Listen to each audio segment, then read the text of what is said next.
மாண்புமிகு அவைத் தலைவருக்கு வணக்கம். எஸ்ஐஆர் எனப்படும் வாக்காளர் பட்டியல் சிறப்பு தீவிர திருத்த நடவடிக்கை நாட்டில் பெரும் விவாதத்தை ஏற்படுத்தியிருக்கிறது. காங்கிரஸ் உள்ளிட்ட அனைத்து எதிர்க்கட்சிகளும் இதற்கு கடுமையாக எதிர்ப்பு தெரிவித்து வரும் நிலையிலும் இதனை தொடர்ந்து நடைமுறைப்படுத்தி வருவது அதிர்ச்சி அளிக்கிறது. எஸ்ஐஆர் தேர்தல் காலம் அல்லாத பிற காலங்களில் நடைமுறைப்படுத்த வேண்டிய ஒன்று. வழக்கமாக வாக்காளர் பட்டியல் திருத்த நடவடிக்கை சம்மரி ரிவிஷன் அல்லது இன்டென்சிவ் ரிவிஷன் என்ற பெயரில் அவ்வப்போது நடந்திருக்கின்றன. ஆனால் இப்போது வாக்காளர்களின் குடியுரிமையை பரிசோதிப்பதற்கான ஒரு நடவடிக்கையாக இதனை மேற்கொண்டிருப்பது அதிர்ச்சி அளிக்கிறது.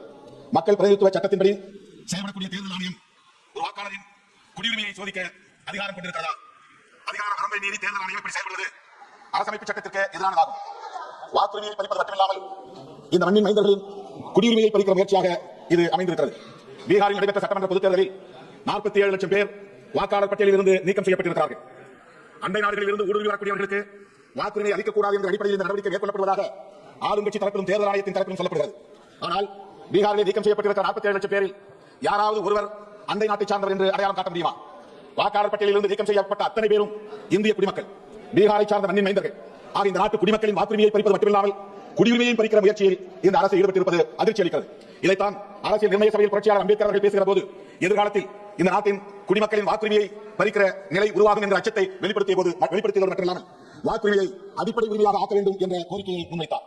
அந்த கோரிக்கை எவ்வளவு நியாயமானது என்பதை இந்த சூழலில் எண்ணி பார்க்க கடமைப்பட்டிருக்கிறோம். புரட்சியாளர் அம்பேத்கர் அவர்கள் முன்வைத்த அந்த கோரிக்கையை நான் மீண்டும் இந்த அவையில் வழிமொழிய கடமைப்பட்டிருக்கிறேன். வாக்குரிமையை, வாக்காளர்களின் இந்த குடிமக்களின் வாக்குரிமையை அடிப்படை உரிமையாக அரசமைப்பு சட்டத்தில் இணைக்க வேண்டும். அதுதான் இன்றைக்கு மிக முக்கியமான ஒரு கோரிக்கையாக இருக்கிறது என்பதை நான் இங்கே பதிவு செய்ய விரும்புகிறேன். தேர்தல் ஜனநாயகம் நமது தேசத்தின் உயிர் மூச்சு கொள்கையாகும். தேர்தல் ஜனநாயகத்தை பாதுகாப்பதிலும் அதனை வெற்றிகரமாக இயங்க செய்வதிலும் தேர்தல் ஆணையத்தின் பங்கு முக்கியத்துவம் வாய்ந்தது. ஆனால் இந்த தேர்தல் ஆணையம் சுதந்திரமாக இயங்க வேண்டும். பிஜேபி ஆட்சிக்கு வந்த நாளில் இருந்து தேர்தல் ஆணையம் உள்ளிட்ட முக்கியமான அரசு நிறுவனங்கள் அரசியல் தலையீடு இல்ல ஒரு சிக்கலாக மாறி இருக்கிறது.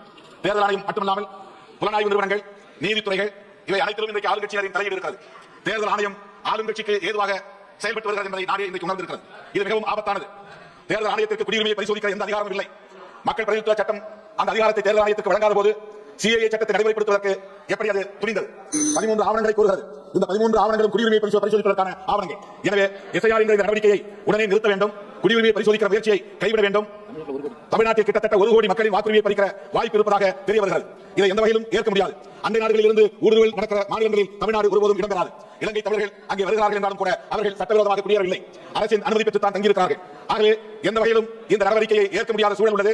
இதை உடனடியாக கைவிட வேண்டும். புரட்சியாளர் அம்பேத்கர் அவர்கள் முன்மொழிந்த கோரிக்கையை மீண்டும் நான் வலியுறுத்த விரும்புகிறேன். வாக்குரிமையை அடிப்படை உரிமையாக்க வேண்டும். குடியுரிமையை பரிசோதிக்கிற முயற்சியாக இதை மேற்கொள்ளக்கூடாது. தேர்தல் ஆணையத்திற்கு அதிகாரம் இல்லை என்பதை மீண்டும் பதிவு செய்து இந்த இவிஎம் முறையை கைவிட்டு மீண்டும் வாக்குச்சீட்டு முறையை நடைமுறைக்கு கொண்டு வர வேண்டும் என்று வேண்டுகோள் விடுத்து முடிக்கிறேன். நன்றி, வணக்கம்.